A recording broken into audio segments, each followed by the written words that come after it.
Hello my dear students, omega academic and admission কেয়ারের পক্ষ থেকে আপনাদের সবাইকে জানাচ্ছি আন্তরিক শুভেচ্ছা। আমি অভিসার, রসায়ন এবং জীববিজ্ঞানে ইনস্ট্রাক্টর হিসেবে আছি ওমেগা একাডেমিক অ্যান্ড অ্যাডমিশন কেয়ারে। আজকে আমরা যে টপিকসটা নিয়ে কথা বলবো সেটি হচ্ছে নবম এবং দশম শ্রেণীর রসায়ন বিজ্ঞানের খুবই ছোট্ট একটি টপিক। সেটি হচ্ছে পারমাণবিক সংখ্যা, তারপর হচ্ছে আপনার পারমাণবিক ভর সংখ্যা, সাথে আপেক্ষিক পারমাণবিক ভর এবং সাথে থাকবে আপেক্ষিক পারমাণবিক ভর বের করার ছোট্ট একটি ট্রিক্স। তাহলে আমরা এখন চলে যাচ্ছি মূল লেকচারে। প্রথমে আসি পারমাণবিক সংখ্যা কাকে বলে। আমরা যদি একটা মৌল দেখি, সাপোজ এখানে আমরা লিখলাম মনে করি ম্যাগনেসিয়াম। তো ম্যাগনেসিয়ামের আমি এখানে যদি দেই এ, এখানে থাকবে জেড, এখানে আমি লিখবো এম প্লাস মাইনাস, আর এখানে থাকবে এন। তাহলে এই সংকেতটা দ্বারা আমরা যেটা বুঝবো সেটা হচ্ছে A. What is A? That means হচ্ছে অ্যাটমিক ম্যাস, অর্থাৎ পারমাণবিক সংখ্যা। যদি আমি বলি এটা পারমাণবিক সংখ্যা তাহলে কিন্তু ভুল হবে, এটা হবে কি পারমাণবিক ভর। তাহলে পারমাণবিক ভর কাকে বলে আগে আমরা শিখবো পারমাণবিক সংখ্যা কাকে বলে।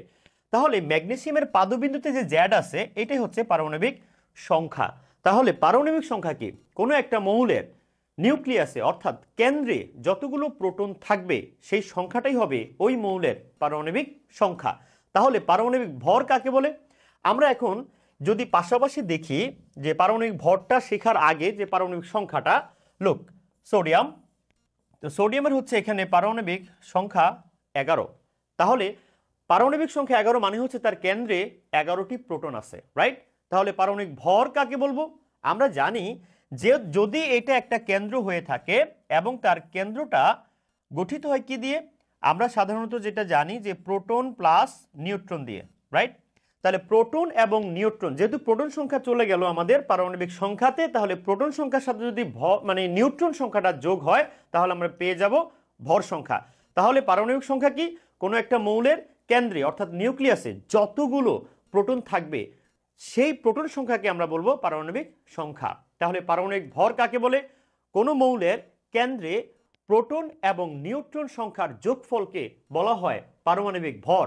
তার আরেক নাম হচ্ছে নিউক্লিয় ভর। তাহলে নিউক্লিয়াসের ভর পারমাণবিক ভর।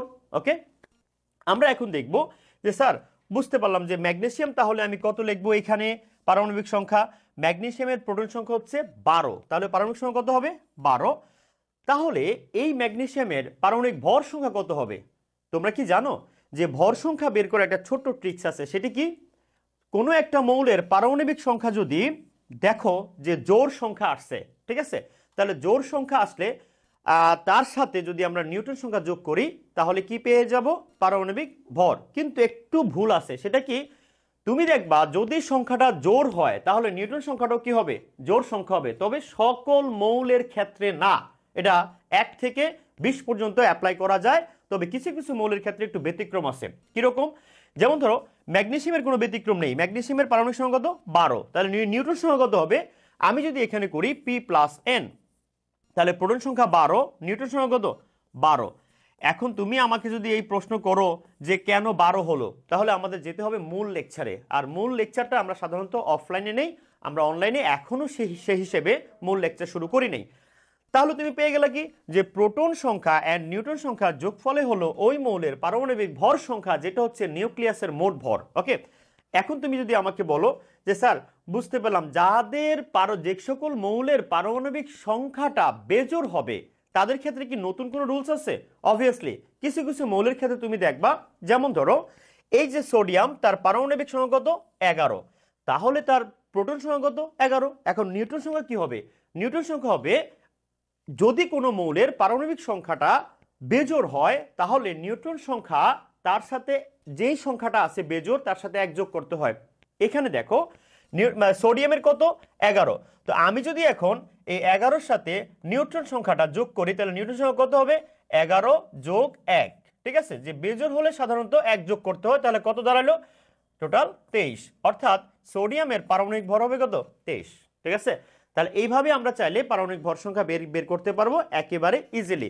তবে যে সকল মৌল ডি ব্লকের কিংবা এফ ব্লকের তাদের ক্ষেত্রে এই ধরনের রুলস অ্যাপ্লাই করা যাবে না, কারণ সেক্ষেত্রে ইলেকট্রন সংখ্যা যা থাকবে প্রোটন সংখ্যা তাই থাকবে, কিন্তু নিউট্রন সংখ্যা গণহারে বাড়বে। কারো ক্ষেত্রে 2 বারে, 3 বারে, 6 বারে, 10 বারে। ঠিক আছে, এইগুলো নিয়ে আমরা বিস্তারিত মূল লেকচারে আলোচনা করব।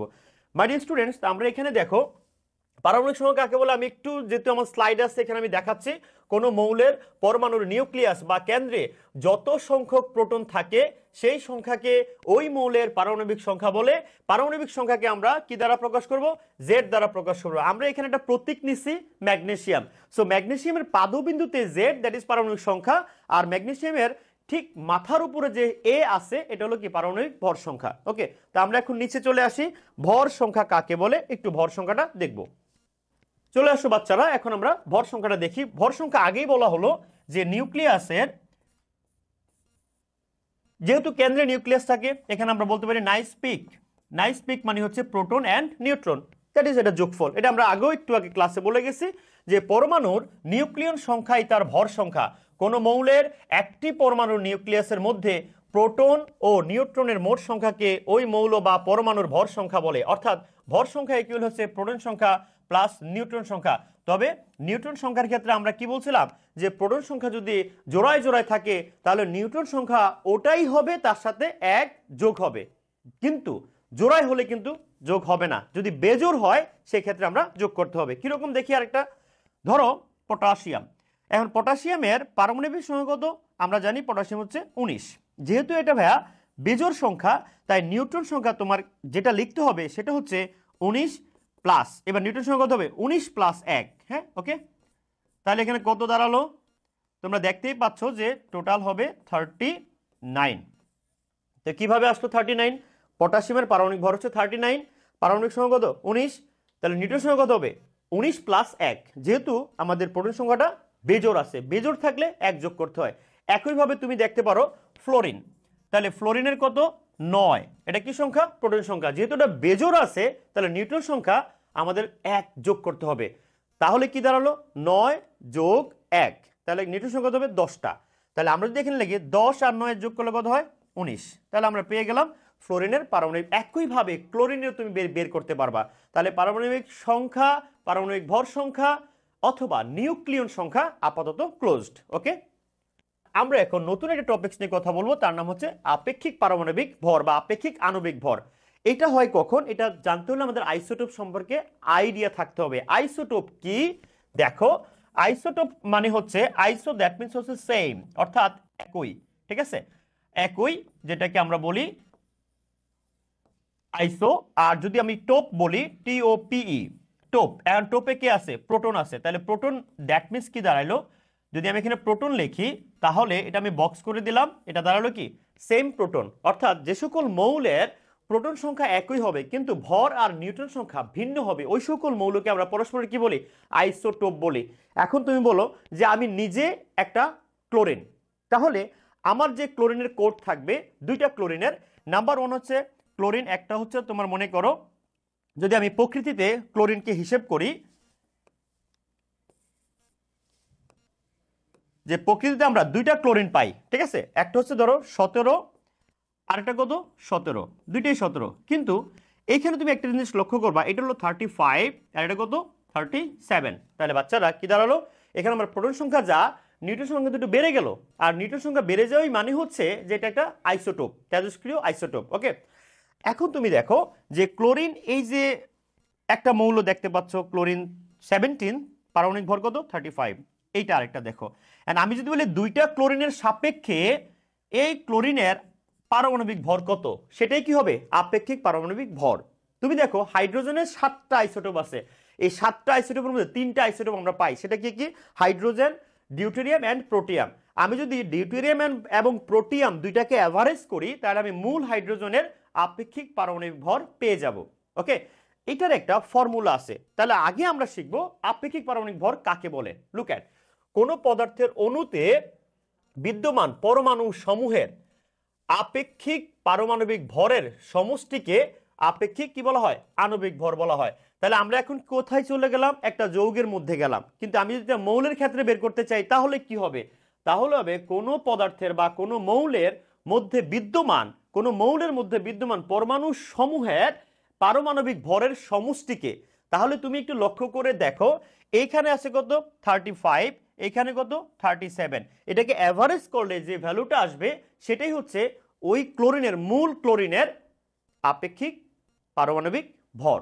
তাহলে এটা সূত্রটা কি আমরা এখন সূত্র দিয়ে দেখব। যেহেতু প্রকৃতিতে শতকরা এটা পাওয়া যায় এত পার্সেন্ট, কত মনে করো এটা পাওয়া যায় 75%, তাহলে দুইটা ক্লোরিন শতকরায় একটা পাচ্ছি 35, একটা পাচ্ছি কত 75%, আর একটা পাচ্ছি কত 25%।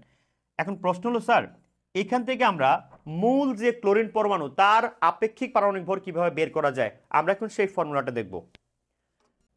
ওকে, এটার ফর্মুলাটা হচ্ছে লুক অ্যাট যে কোনো মৌলের আপেক্ষিক পারমাণবিক ভর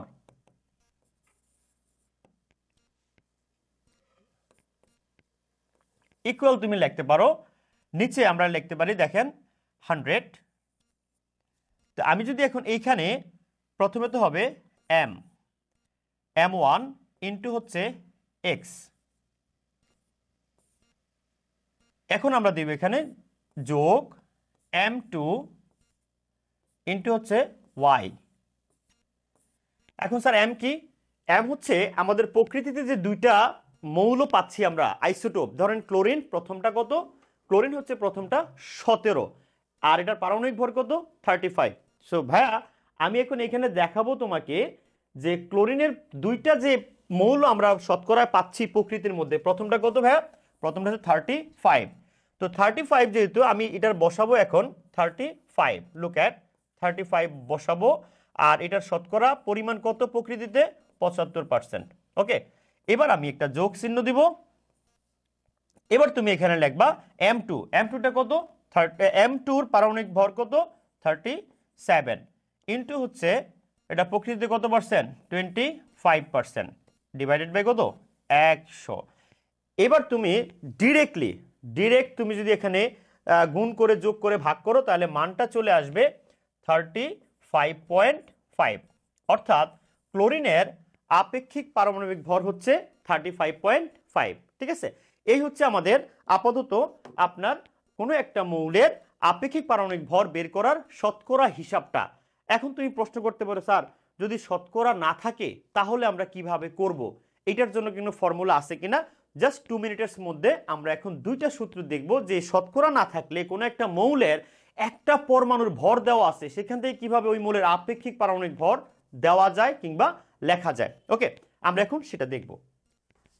মাই ডিয়ার স্টুডেন্টস, আপেক্ষিক পারমাণবিক ভর বের করার শতকরা যে হিসাবটা সেটা আমরা দেখলাম, কিন্তু শতকরা নাই, তাহলে কিভাবে করব?